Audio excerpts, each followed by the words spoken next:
Somos como aquellos prisioneros en los campos de concentración que vivían con la ilusión de que quizás no les había llegado su momento, cuando se alineaba a otros para llevarlos a las cámaras de gas. No se ven esvásticas, no hay soldados ladrando órdenes. La frase "el trabajo libera" no ha aparecido aún en la entrada de nuestro país. Pero el ministro Schäuble, el presidente Durão Barroso y los propietarios de la Europa germanizada infunden miedo. No necesitan invadir ni bombardear. Toman sus decisiones y exterminan a un país. Ayer fue Chipre. La quinta columna que gobierna los países europeos y los comentaristas del régimen creen que no les va a afectar a ellos. Chipre es un país pequeño. Ya habían dicho lo mismo sobre Grecia. Creemos que por el hecho de que no pongan una marca en nuestras solapas nos vamos a escapar. Pero yo ya he empezado a sentirme condenado. No puedo dejar de sentirme como un chipriota. Estaba convencido de que pertenecíamos a la Unión Europea, un proyecto para compartir prosperidad entre países iguales y soberanos. Pero Chipre, después de Grecia, y en cierta medida después de nosotros mismos, me hace ver que esta Europa es un fraude. Ya no es un proyecto de paz y libertad. Ha empezado a ser una amenaza totalitaria, con el objetivo de empobrecer y esclavizarnos a nosotros, los países del sur. Esa es la razón de por qué nos sentimos combinados a sentirnos como chipriotas, antes de que nos alcance.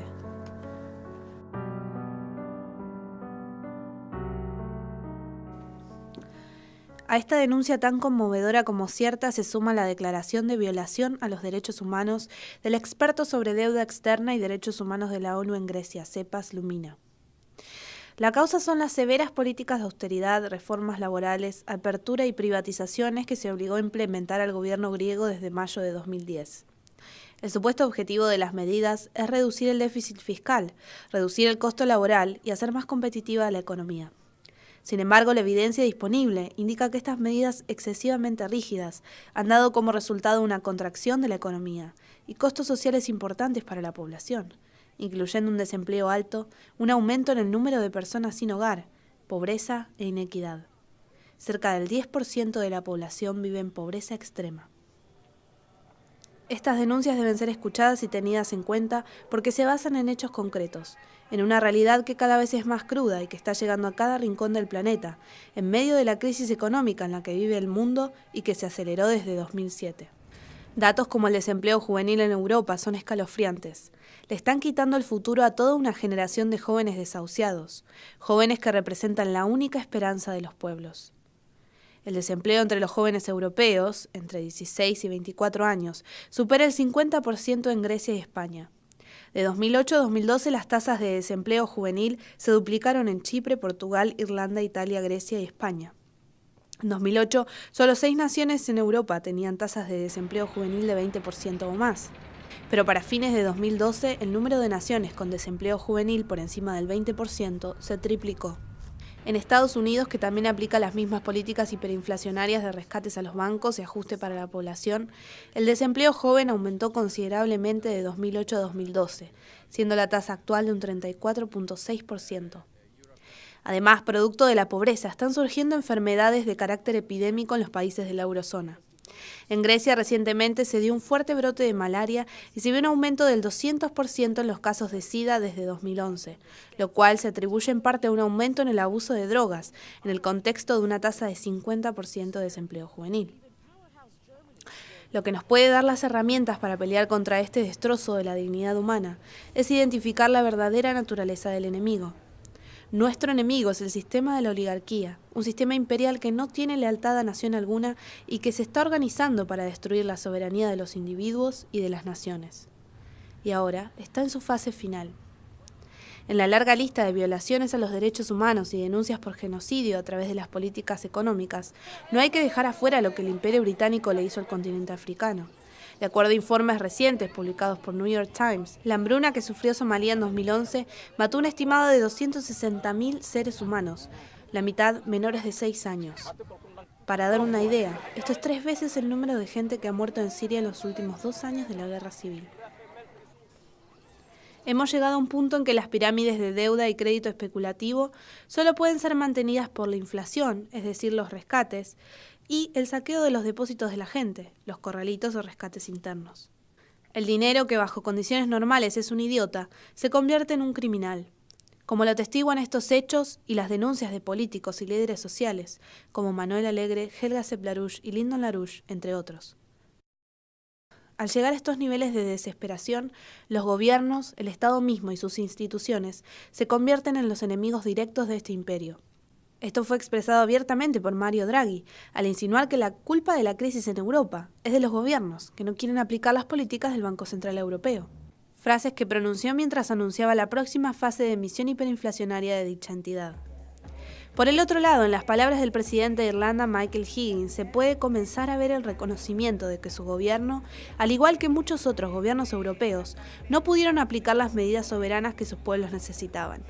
Higgins expresa que cada vez es más claro que la solución comienza con separar la deuda real de la deuda puramente especulativa. Si se hubiera implementado de hecho la separación de la deuda bancaria de la deuda soberana, nos hubiera dado la oportunidad de respirar y crear crecimiento económico. El punto central de la pelea por Glass-Steagall tiene que ver con esto. La pelea del movimiento de Lyndon LaRouche se basa en Glass-Steagall porque nos da la oportunidad de ganar.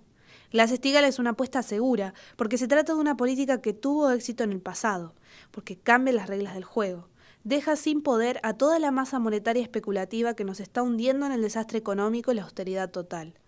Hoy la especulación con el dólar puede tirar abajo naciones enteras a través de la guerra de divisas para seguir teniendo ganancias extraordinarias que no van a parar al gobierno estadounidense, sino a las cuentas de los gigantes, los demasiado grandes para quebrar.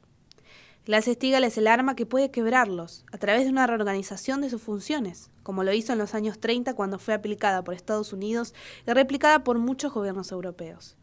Glass-Steagall debe aplicarse en Estados Unidos para que los gigantes financieros y la Reserva Federal dejen de estrangular con el dólar a la economía productiva de las naciones del mundo, para que esa divisa vuelva a estar sujeta a un proceso productivo y no a uno puramente especulativo.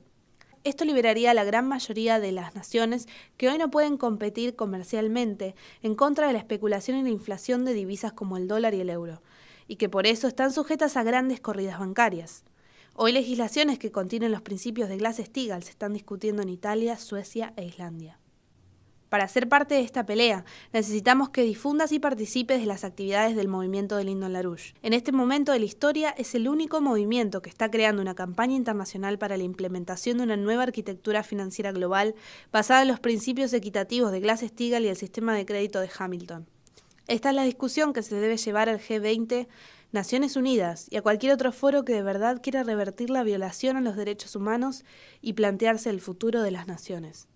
Como lo denunció la presidenta de Argentina, esto ya no es ni siquiera un capitalismo financiero. Esto se ha vuelto un fascismo financiero basado en el saqueo de todos, excepto de aquellos protegidos por el cerco electrificado. El cerco o ring fence es la política que el Banco Central de Inglaterra propone para regular a los bancos. No tiene nada que ver con Glass-Steagall y solo es una serie de regulaciones que implican que los bancos van a seguir operando con todas las masas monetarias como lo hacen actualmente, separando la rama comercial de la rama de inversión, pero siguiendo bajo el ala de la misma institución. El hecho de que el sistema se encuentra en su fase final se puede ver en la política de desestabilización y caos que aumenta día a día. Desde esta perspectiva se puede comprender el juego peligroso de guerra, el coqueteo con la destrucción masiva que produciría, por ejemplo, una guerra en Siria. Esta semana las versiones cruzadas sobre que finalmente el gobierno de Obama aprobará el envío de armas a la insurgencia siria llenaron los titulares de Washington y El Mundo. A esto se suma el rumor de que el gobierno de Assad utilizó armas químicas, que se esparció estas semanas a la prensa debido a supuestas pruebas que surgieron en Gran Bretaña. Esto produjo un revuelo mediático que culminó con las declaraciones como las del ex embajador británico en Siria, quien dijo: "Se habla de evidencia limitada pero creciente, de varios grados de confianza, y de una escala tan pequeña como para ser útil. Ni siquiera existe una evidencia clara sobre cuál de los dos bandos es responsable, si es que lo son". Pero aunque muchos políticos serios ven el fantasma de la guerra de Irak y la mano de Tony Blair y el Imperio Británico, la propaganda de terror continúa. Y la excusa del uso de armas químicas es utilizada por diferentes personajes políticos para lograr causar el efecto de caos y confusión. El primero en la lista es Israel, que aprovechó la excusa brindada por el Imperio Británico para atacar Siria este domingo, con el alegato de que armas químicas podrían estar llegando a Hezbollah en Siria. Además, el primer ministro turco Erdogan dijo que cuando visite Washington en los próximos días, discutirá el tema con Obama. Durante la reunión con el presidente Obama discutiremos el uso de armas químicas. Es obvio que el régimen de Assad las está utilizando. La oposición domina por tierra. Sin embargo, al-Assad utiliza armas químicas, aviones de guerra y helicópteros. El único campo en el que el régimen es superior son las operaciones aéreas. El régimen vive sus momentos finales, pero no sabemos cuándo caerá. Esta es una situación que sucederá repentinamente. La violencia en el sudeste asiático se recrudece más y más. En las últimas semanas se produjeron sangrientos atentados en Siria, Pakistán, Irak y también en el norte de África, precisamente en Libia, donde fue atacada la embajada francesa y se vive un estado de terror con ataques constantes al Parlamento. Estamos viviendo activamente la implementación de políticas de caos y terror, donde se asesina a seres humanos en todo el mundo. Esta política actúa en contra de gobiernos e instituciones. Más allá de los liderazgos partidarios y de sus mediocridades, este caos destruye la esencia misma de los pueblos y naciones. Ante la pérdida de poder de la oligarquía a través de su dominación financiera y monetaria, que son las culpables del genocidio que está siendo denunciado mundialmente, ¿por qué dudar de que podría utilizarse una guerra para profundizar esta dominación de saldo genocida? Glass-Steagall le quita el poder al dinero especulativo. Deja un sistema en donde el poder lo recupera el Estado y sus instituciones al servicio del pueblo trabajador. Por eso la oligarquía le teme tanto, y por eso se ha ocupado de que mucha gente no entienda la importancia primordial que tiene en la agenda mundial aplicar este estándar. En este estricto sentido, Glass-Steagall puede evitar una guerra mundial. Glass-Steagall es un principio útil de cooperación económica para superar la visión fragmentaria de que el enemigo es algún interés encontrado de algún Estado nacional en alguna parte del mundo. Esta visión nos envuelve en la creencia de que el enemigo es otra nación y nos está introduciendo en una espiral de guerra política, económica y pronto nos puede llevar a un conflicto militar mundial.